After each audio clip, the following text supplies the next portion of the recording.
I change clothes like my hoes. I love designer, and I change my flows like who knows. I want the commas, many Hondas. What happens when an unstoppable force meets an immovable object? That's been a question that's been asked a lot, and it's a pretty cool question to ask, you know, because we don't know. Will the two forces cancel out? Will one beat the other? Which is stronger, an unstoppable force or an immovable object? It's always been like a cool question that's been posed in history, and this relates exactly to Gojo and Sukuna. But before I get into that, make sure you leave a like, comment, and subscribe, guys, and let me know if you guys have been enjoying the JJK content thus far before we get into this video, because this is going to be an interesting breakdown on what happened in the most recent episode of JJK and the implications of what this means for the anime going forward. Now, this may not be the most recent episode anymore, depending on when this video is released, but the episode I'm referring to is Thunderclap, and it was a crazy episode, guys. I'm really glad they released it because it brought back and it saved the Jujutsu Kaisen franchise. Because I'm not gonna lie, for a minute there, I was like, the animation is getting really bad. Like, how do you go from what we saw in Fluctuations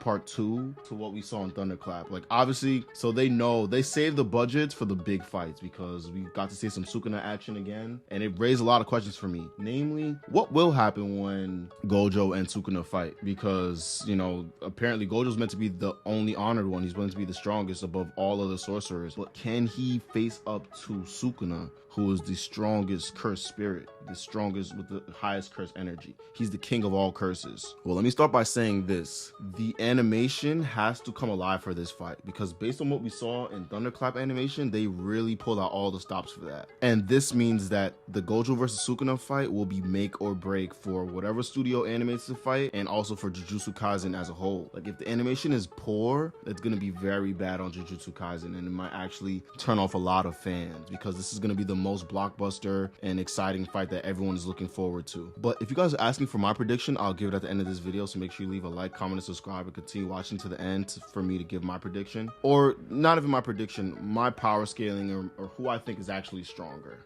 I'll be honest with you, based on what I've seen in Thunderclap, I have to say that Sukuna has to be the stronger one. Now, hear me out and let me give you my reasons why. For starters, being the strongest as Gojo has actually made him a lot weaker than we expected. For example, Gojo doesn't have any real speed feats, or any feats at all for that matter. The fact is, he's just the strongest, and everyone just accepts it as so.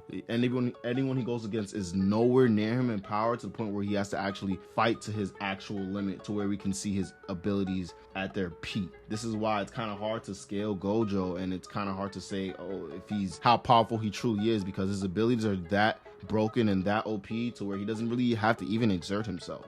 Now, placed against an opponent like Sukuna, you would actually see, I think he's actually going to sweat. I'm not going to lie. Based on what I saw, what he did to Jogo, I think he's going to sweat. Maybe Jogo just never really tried because he knew he wasn't the strongest. But this was the first time we actually saw Jogo trying, because in a sense, he was fighting towards something. Sukuna told him that if he could land one hit on him, that he would be in his service. But it's so funny, because we can all tell as the viewer that this is a catch-22, and Jogo definitely can't land a hit on him. Now let's go into some more context and details. In a flashback, Jogo talking to Geto, or maybe Kenjaku, whoever it was, Jogo asked how powerful Geto thinks that he would be compared to Sukuna, and Geto replies about 7 or 8 fingers worth. I love when we have things in the anime that easily help us scale characters. So 7 or 8 fingers is about the power of Jogo. Now, when Jogo shows up to battle Nanami and the others, they say that Jogo's cursed energy is on a whole different level from the cursed spirits that they fought prior, meaning Dagon and whatever other cursed spirits. I think they've also come into contact with Mahito, so that also means that Mahito's power is nowhere on the par of Jogo.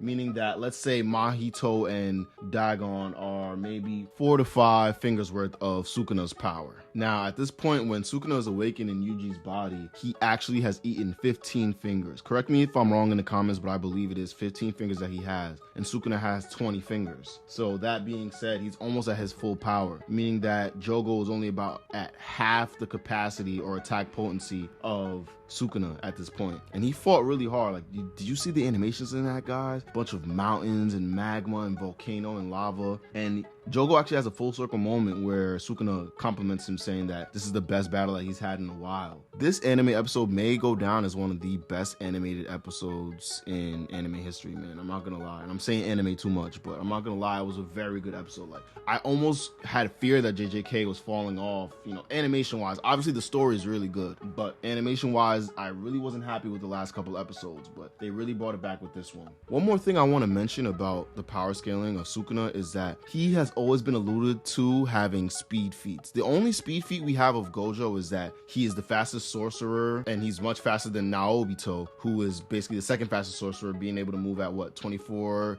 frames per second, which is like very fast. But it bothers me because it's like you have Gojo and then you have everyone else, and you see how that might be a problem because everyone else can be so strong, but putting Gojo so high, it's like, how powerful is he? Now I feel like with the curse spirits, I feel like Sukuna being the king of curses, their scaling is a bit better. Like, you have Jogo, then you have Mahito. Like, there's a hierarchy there where it's easier to understand their level of power. Also, in Megumi's fight with Toji, he states that Toji has Sukuna level speed from that time. Now you have to pay very close attention to those words, because from that time means that at a certain point, Sukuna had swallowed only a certain amount of fingers. I believe it wasn't 15. Let me just say my best guess would maybe say 7 to 8 fingers, maybe 10, around that range. So Toji's speed is of that time around Sukuna's level. Now let's relate that to his battle with Gojo. Assuming Gojo hasn't gotten any stronger, or, you know, his abilities, I don't think he really trains or hones his abilities. His abilities are just that finite, completely powerful. You know, they don't get much stronger, they don't get weaker, they're just infinite. You know what I'm saying? Limitless. But assuming that Toji was able to actually thwart